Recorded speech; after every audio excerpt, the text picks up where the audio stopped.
Welcome back to ScaryTale. Tonight's tale drags us beneath the surface, into a place meant for sweat, training, and discipline, but haunted by something else. This is the team that trains underground. My name is Kai. I work maintenance at an old athletic complex that used to be state-of-the-art in the 90s. These days, most people use the newer gym across town, but our facility stays open 24/7 for members who prefer quiet. Too quiet. It's the kind of place that echoes long after the last slam of a locker, where the fluorescent lights hum just a bit too loudly, where every weight drop sounds like a door shutting, and sometimes the doors don't open again right away. I used to chalk it up to bad wiring, old circuits, or just the building settling into its bones. But I've come to believe something else lives here, somewhere below. One night during a shift change, I was sent down to check a blown fuse. The breaker box was in the lowest level, below even the racquetball courts. The elevator panel always stopped at B2, but that night the display flickered and briefly showed a B3. I thought it was a glitch.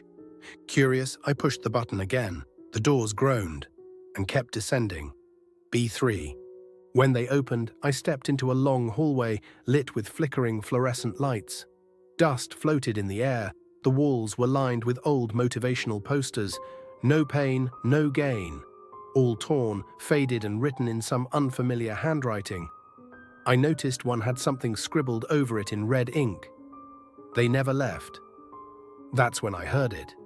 The echo of sneakers squeaking, the rhythmic bounce of a basketball, then a whistle, sharp, commanding. Not loud, but somehow it echoed inside my chest. I followed the sound into a massive underground gym, regulation size. Bleachers lined the walls, though they were cracked and coated in dust.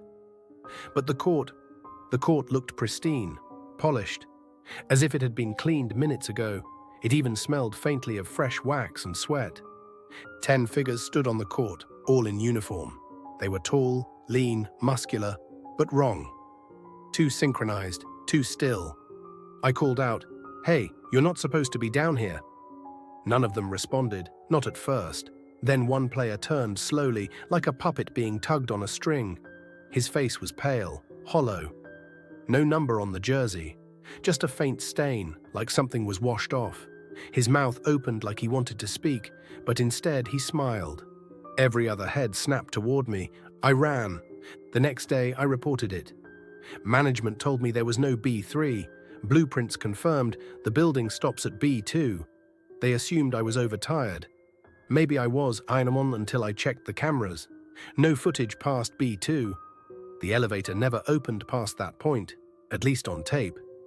But the dreams didn't stop. Every night I was back there, the court, the coach, the sound of whistles that never ended. Sometimes I woke up drenched in sweat. Other times I woke up mid-sentence, whispering drills, calling plays, saying names I didn't know. Then I saw him, one of the players in the real world, walking down the hall outside the gym, still in uniform, still smiling. He vanished around a corner, but when I followed, there was nothing. Just a faint shoe print on the tile, soaked in something dark. I went back. This time the elevator didn't hesitate. It opened to B3 instantly. The court was full again, players running drills. But there were more now, 20, 30, moving in a loop, sprinting, shooting, rebounding, like clockwork, like they couldn't stop. A voice echoed through the gym, "Hustle. We don't stop till we're perfect." I turned to see a coach pacing the sideline. He looked human, but his eyes were black as asphalt. He blew his whistle and the players froze. He stared right at me and said, "New recruit?" I bolted again, hit the elevator, slammed the button. When I got back to the main level, my uniform was soaked in sweat. But I hadn't done anything. My employee ID didn't scan anymore. My name was no longer in the system. I tried to quit, told myself it was just a dream. But last week, a co-worker disappeared, the security guard who covered night shifts. His keycard history showed one last entry, B3. No one remembers him now. No record, like he never worked here. But every time I walk by the elevator, I hear it hum, waiting, like it remembers me. One night I left my phone recording in my locker while I slept. In the morning, I checked it. Hours of silence. Then, at exactly 3:03 a.m., the sound of sneakers on hardwood. A faint whistle. Then my own voice, half asleep, whispering, "I'll make the team." I don't remember saying that. The next day, my phone was gone.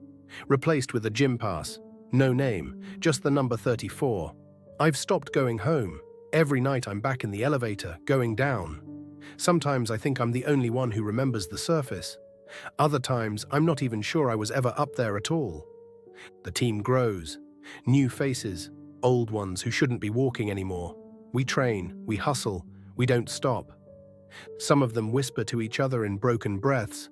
Others sob while doing wind sprints.